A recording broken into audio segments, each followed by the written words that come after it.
Hello and welcome to my new video. If you're new here, hi, I'm Lex, and today I wanted to showcase some island designs that don't require terraforming. I know I've done a ton of build idea videos, but I've never done one that focused solely on builds that just don't require any terraforming at all. This is the first one that I'm standing near right now. It's got like a shrine sort of element going on. One key thing that we're going to look for in these no terraforming builds is something sprawling, something that takes up a decent amount of space without utilizing water terraforming or cliffs. Of course, you can count, the cliffs and waterscaping that come with your island naturally, but the things I showcase today aren't going to require any actual terraforming shovel usage on your part. So I know that takes a lot of the stress off of island design for many people.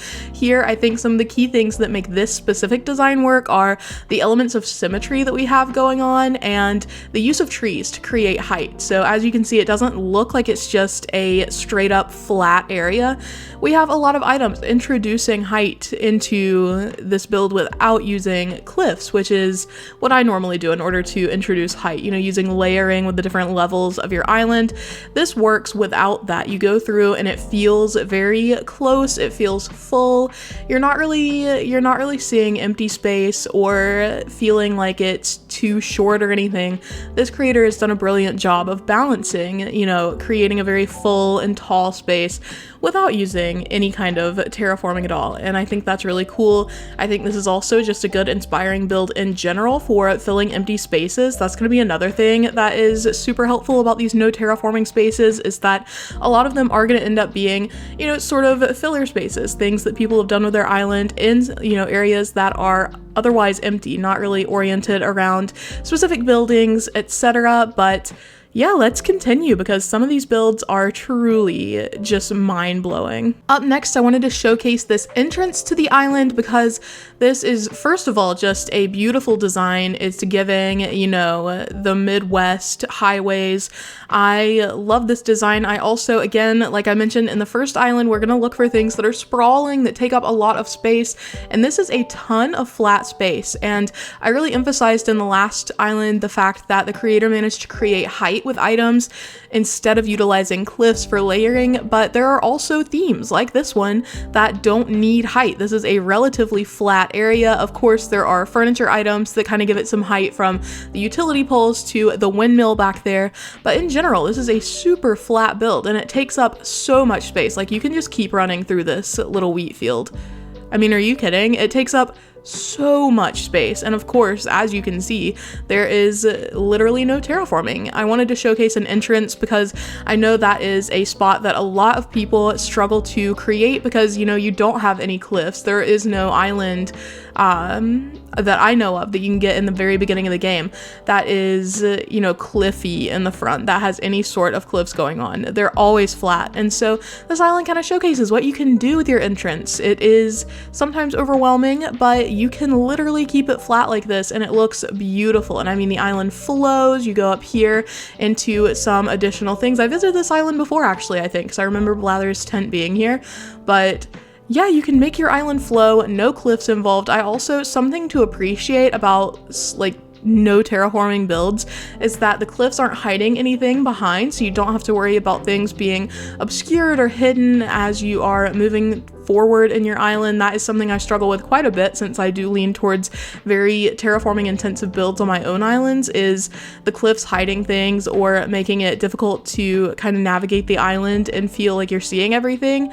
That's not the case here. This entrance is super flat and still manages to be absolutely beautiful, and the main component of this entrance is, of course, the wheat field item. So might have to grind a bit to get all of these wheat field items, but in general, this is such a good build idea, and I really appreciate that it's kind of out of the ordinary. We've got this huge flat space, no terraforming right here at the entrance, and it is inviting and welcoming, and it does show off the theme that you're going to see on this island. Up next, I wanted to feature this maze that an island creator has made out of bushes and the hedge fencing. I think this is adorable, and what I really like about this, besides the fact that obviously it doesn't involve any terraforming, we're just using fences to kind of frame the maze itself. What I really appreciate about this is its versatility. You can incorporate a maze into any island theme. I mean, literally anything. This one has a very whimsical, this island, I mean, has a very whimsical theme, very colorful and bright, and so obviously the creator had a good variety of items that were placeable in the maze and still fit the theme. This is true for any theme though. I mean, imagine you could have a tropical maze, you could have a scary maze, of course, corn maze, I mean, come on. You can also do just a foresty maze, literally anything, an elegant maze.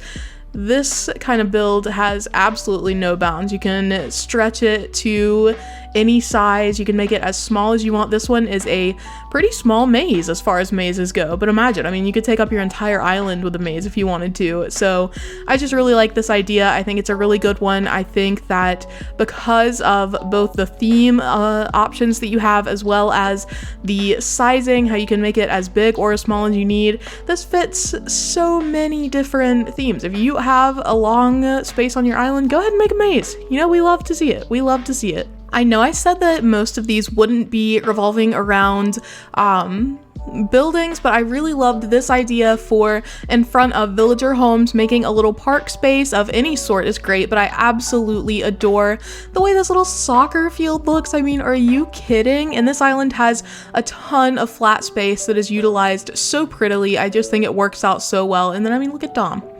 Look at our king. He loves this area too. I almost called him Pietro.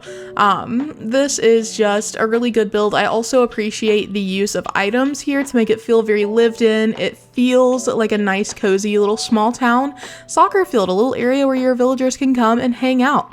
I just think this is a great idea. I don't know, it's adorable, and again, no terraforming, and there's not really any terraforming that needs to be done for a build like this. Something like a soccer field, a park, etc. I mean, obviously you could have like a pond and a park, but yeah, very low intensity on terraforming. It's great. Another cool thing about builds like this is that you don't actually need a ton of different items in order to make it work. So I know, like with the wheat field, you needed so many wheat fields in order to make that work. This one doesn't really utilize that many items. We have some free grass space, some custom designs in use here, flowers. There aren't that many furniture items that you need to collect in order to make something like this work. And that is, of course, another brilliant thing when you are trying to finish up your island or you're stuck on an area. It's always good to have an easily buildable thing in mind. Okay, I absolutely adore this build. We've got a gas station here. Look at the custom designs too. They're absolutely adorable. What I really appreciate about this build, aside from obviously that it's no terraforming, is the mix of items here is really beautiful. The like agreement between custom designs and the items in use is just a beautiful setup. Also, we've got to appreciate our little gyroids here. This one looks like a trash goblin. I really love how this creator has made height a thing in the background. So usually I use cliffs in the backgrounds of my builds in order, again, for layering. This creator used the medieval building sides and storefronts to create layering of a different sort, and I think it's so beautiful. I love the medieval building sides peeking over these other items. It looks so good. This does look like a gas station front, like especially an old, like small town gas station. I think it's adorable, and of course it has like a rundown appearance too. This is another build that has a lot of potential in terms of different themes. I mean, you can make, I know Froggy Crossing made a kidcore gas station at one point. You can make this into a more, you know, modern urban gas station instead of this, you know, like cracking pavement kind of abandoned feel. Again, there are just so many options at play here. This is something that is definitely usable across themes regardless of whether this specific sort of aesthetic appeals to you. I just think it's a brilliant idea and so well done. Before I leave you all today, I did want to say thank you so much to all of my channel members. You all are the coolest, the best. I appreciate you so much, and I will see you all in the next video. If you want to join my channel, the link is in the description, along with all of the creators from today's video, everyone who's featured, and one of the islands is visitable. It does have a public dream address, so check that out, and I will see you all in the next one. Bye!